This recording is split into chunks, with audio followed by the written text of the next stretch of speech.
everyone, it's Keira and welcome back to my channel. I hope you are all well. So welcome to the STYRIAN Grand Prix tail end race review. As you know, we have had a weekend action-packed in Austria. This was technically round 2 of Austria, but called the STYRIAN Grand Prix. And what a weekend it was. Just before I get to this video, I just want to let you guys know I am actually wearing a face mask for this video because my face is really swollen. And I'm just going to save you guys from looking at that. You can, you know, have my face covered up. I hope that you can still hear me okay.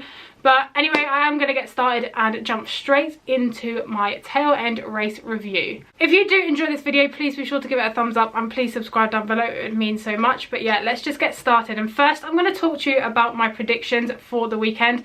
Now, if you haven't seen my last weekend's tail end race review, I basically gave my predictions about what I think is going to happen this weekend. I will leave that video at the end of this video if you want to watch that. But yeah, I'm going to talk you through the predictions I made and then what actually happened in the race, and then kind of see, you know, and then kind of see whether I was right or whether I was wrong. And also at the end of this video, I will be giving you my predictions for the Hungarian Grand Prix, which is next weekend, so do stick around for that. So last week, my predictions for the STYRIAN Grand Prix was that qualifying, I said P3 was Sergio Perez, I said P2 was Valtteri Bottas, and P3 was Lewis Hamilton. And I was very far off on this. I didn't expect Valtteri to be that bad. Obviously, it was mixed conditions. It was raining. We didn't know it was going to... Well, we kind of did know the weather was going to be bad, but we didn't know it was going to be that bad. So we know that it was actually Carlos Sainz in P3. Checo actually had an awful qualifying. It wasn't even like... He didn't even get out of Q1, which was actually ridiculous. So Carlos Sainz was 3rd, Max Verstappen was 2nd, and Lewis Hamilton was 1st. Now, I feel like if I would have probably looked into it a little bit more and realised that it was going to properly rain, I probably would have said Max to be up there because he is really good in the wet. But I wasn't really, I mean, I got 1 right there, but that wasn't really good enough. So my predictions for the top 3 in the race was Alex Albon P3, Valtteri Bottas P2, and Lewis Hamilton P1. And actually I wasn't very far off on this, and actually I don't want to sound like I'm just saying this now because this is after it, but I was actually kind of thinking more it was going to be Max and Alex to get that P3. However, I wanted to say Alex because I kind of wanted to, you know, hope that it was going to be Alex, but it was actually Max Verstappen P3, Valtteri Bottas P2, and Lewis Hamilton P1. So I got the Mercedes 1-2 right, which I kind of expected. We kind of all expected Mercedes to do that because they are so far ahead of everybody else. So I wasn't too bad on that side of things. For fastest lap, I said Carlos Sainz, and it was Carlos Sainz. Obviously, we know that he pitted at the end of the race to try and get that fastest lap. So did Max Verstappen as well, and I think Lewis Hamilton was trying to go for it as well. But at the end of the day, it was Carlos, and I'm very happy I got that one right, actually. And for the first person to retire, I said Sergio Perez. However, it was actually Sebastian Vettel. And that leads me on to the next part of my video. Now, I'm going to be talking you through a little bit about kind of like my favourite parts of the race. Obviously, as I said in my previous video last week, there's no point me sitting here talking you through the whole video because you all watched it, you were all there, you know what happened. So I'm going to talk you through my kind of key moments of the race, and obviously the first one is both of the Ferraris colliding in turn 3, lap 1. Oh my god. So they were the first 2 retirements. The first retirement was actually Sebastian Vettel. He was the first to retire on lap 1, and let's just talk about that situation for a second. So obviously it was lap 1, turn 3, the first, you know, proper deep braking zone, and it was... There was cars everywhere, and I can kind of see it from... I'll play the video now if I can. I can kind of see it from Charles' perspective. You know, there was a gap there, but inevitably that gap was going to close with that many cars going around the corner. But there was quite a big gap, but he sent it, and I think he quickly realised he shouldn't have sent it down the inside of Sebastian. I think Carlos was there as well, and there was other cars, like... I don't even know who was around there. I think there was an Alpha Tauri around there as well.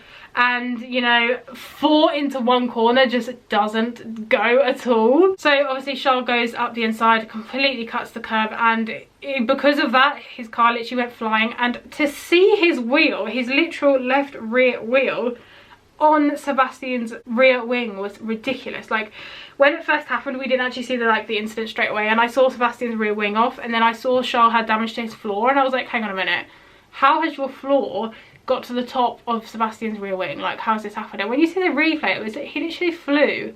Like, he actually, I cannot believe it. When you see it from Kimi's onboard, like, what the hell? It was literally crazy. It was absolutely ridiculous. I just think, oh, the Ferrari Clownery has carried on, it is continuing this year.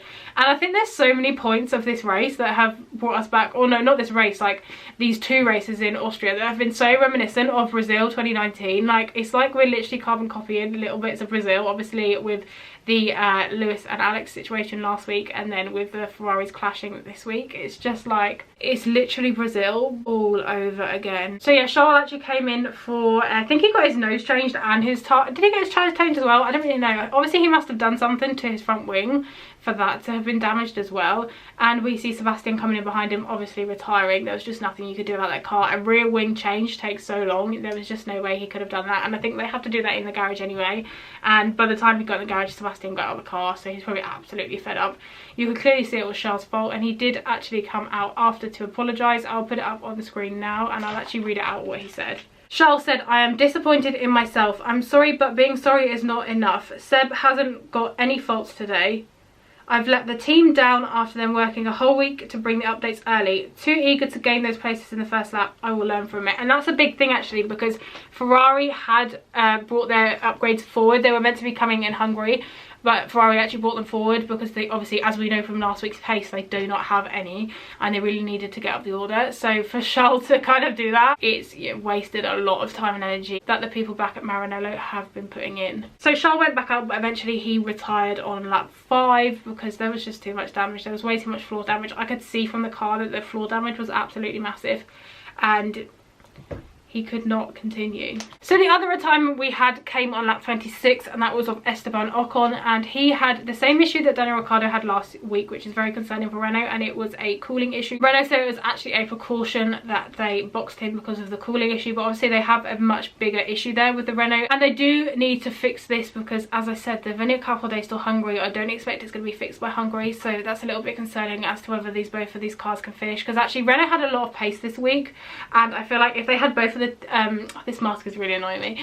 If they had both of the cars up there, I definitely could have think that they could have done something quite special, and it's such a shame for Esteban to retire because he qualified so well and he was going so well. So anyway, now I'll talk you through a little bit of the couple of moments that I really liked in the race, a couple of the key moments, and the first thing I'm going to talk about is Sergio Perez. Checo was absolutely on fire this race. You know, the race was kind of, it was a mediocre race.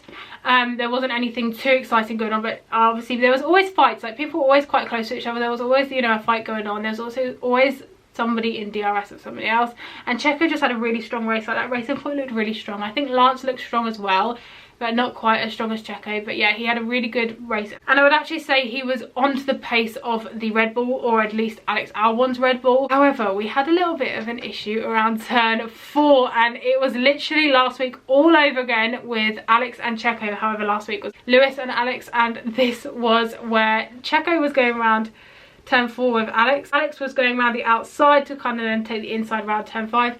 Checo tried to turn it in as much as he could, but he actually clipped Alex's rear, and it's very, very lucky that Alex didn't come out with anything worse. Actually lost his front wing, and at this point, this was like lap 69, 70, like something around there. So it was very, very worrying. Like, is he going to finish? But I kind of thought at that point he was quite far ahead of like the three-way battle of Lando, Daniel and Lance. So I thought, oh, he's going to be okay. He's definitely going to secure this position. Of P5, you know, there's only a couple of laps left. I think he's going to do it. Obviously, the three of them were fighting behind. But then, oh my gosh, last lap, and that moves me on to my second point, was the last lap. Oh my gosh, where did that come from? So we had Daniel Ricciardo in P6. We had Lance Stroll in P7 and Lando Norris in P8, I think. And Lance Stroll just lunged on up the inside of Daniel Ricciardo, and I thought it was a really impressive move actually. I think a lot of people were saying, oh, it wasn't fair, but I didn't really see much difference between that and what Lando did to Checo last week. I didn't really see there was much difference. Lance just done a really good move, and you know, he caught Daniel by surprise. He'd done a Ricciardo on Ricciardo. It was a really good move. Obviously Daniel did get pushed out wide after, which was a little bit naughty. It was kind of like Max and Charles from last year, but it wasn't too bad. I think overall it was a good move, but I think Lance got quite bogged down after, and obviously then Daniel was pushed out onto the tarmac and off the curb. And this is where we saw Lando Norris seize his opportunity. This was the last lap. Like, this was lap 71 out of 71, and I was like, oh my gosh, go on Lando. We were all screaming, go Lando. Might be biased, might not be biased. I like them all really, but you know, at this opportunity, you know, there's such an opportunity for him to grab P7 6 at the time, I think. So I was like, oh my gosh, literally rooting for him. And down to turn 4, he overtook Lance. Daniel was like back in P8 or whatever, and then he was at the back of this train. And then coming round like turn 8, it was like, okay, good job, Lando. You know, you've secured this P6, good job. And then all of a sudden, I think Crofty was like, Checo is literally hanging on by the skin of his teeth. His wing is literally about to fly off. And then round turn 9, you see Lando Norris literally like there against Checo. And it's just like, wait, when did this even happen? All of this was happening on the last lap. It was crazy. And round turn 10, Lando Norris overtook Checo. And I was like, oh my gosh, I kind of felt really, really bad for Checo because he had such a good race. And it was so unfortunate to clip Alex down in turn 4. But at the time, it was like, oh my gosh, Lando Norris has done it. And then we see Lance, Checo and Daniel go across the line all in sync, and I think from the camera angle it actually looked a little bit like Checo had lost both places, well actually inevitably lost 3 places there, but he actually didn't, which I kind of feel quite glad about in a way, because it would have been really unfortunate for him to lose all that many places. And he did actually only end up losing 1 place to Lando, which he was actually quite relieved about. I think he said in an interview after, you know, I could have easily have lost 3 places there.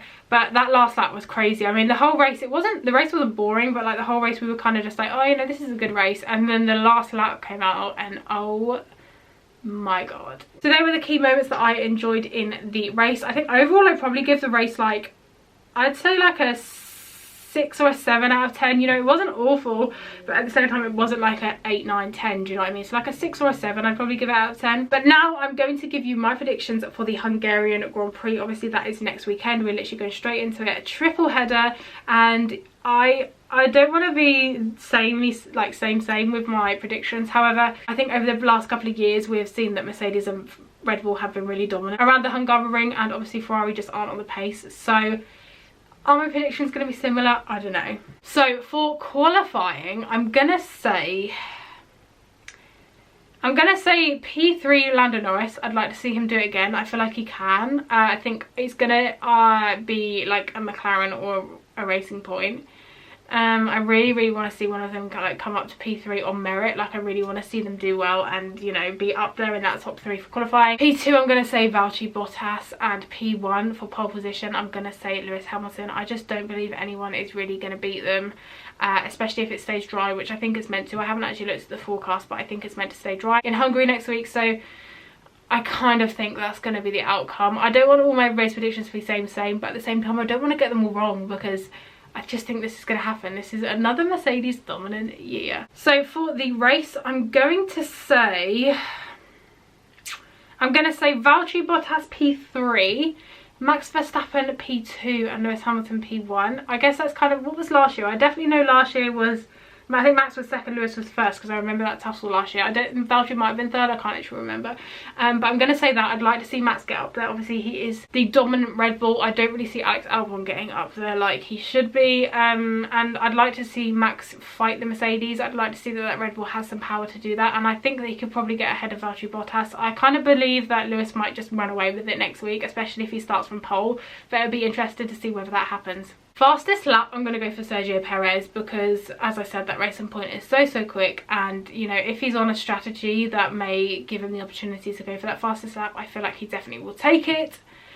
And the first to retire, I really don't want to say a Renault again, but I feel like I'm going to have to, just because of the issues that they've been having. I actually feel like they are definitely going to have some issue next week with that cooling again, and I'm gonna say, I'll say Daniel Ricciardo again. I don't know, it's difficult to pick which one, but I definitely think a Renault may have that issue again. It would be a miracle if they did finish, and I would love them to finish, because they've been doing really well, and to get both of the cars in the points I think would be really, it's actually crucial for them, to be honest with you. But I just have a feeling like the issue is going to happen again in Hungary. So there we have it. That is it for the STYRIAN Grand Prix tail end race review. I hope you did enjoy this video, and if you did, again, please be sure to give it a thumbs up and subscribe down below, and let me know if you did enjoy this race weekend. Let me know what your favourite points were. Also let me know if you've been enjoying the Formula 2 and the Formula 3 this weekend. I thought that was really good. Obviously we had mixed conditions, especially for their races on Saturday. It was really interesting to see them race in the wet, especially the Formula 3. It was absolutely pouring it down. So yeah, I'm really glad that a lot of you are watching more Formula 2 and Formula 3, as well as the F1. Both of those series are really, really good, and it's great to see the juniors that are coming up and could probably be, you know, future world champions in Formula 1. I will do some more videos on Formula 1 and Formula 2 over the next coming weeks. I know that people do want to see that. And I want to be that person to, you know, teach people more about the junior categories, so that will be definitely something that I want to do across my channel. But yeah, I hope you did enjoy this video again, and I will see you again soon for another video. Goodbye.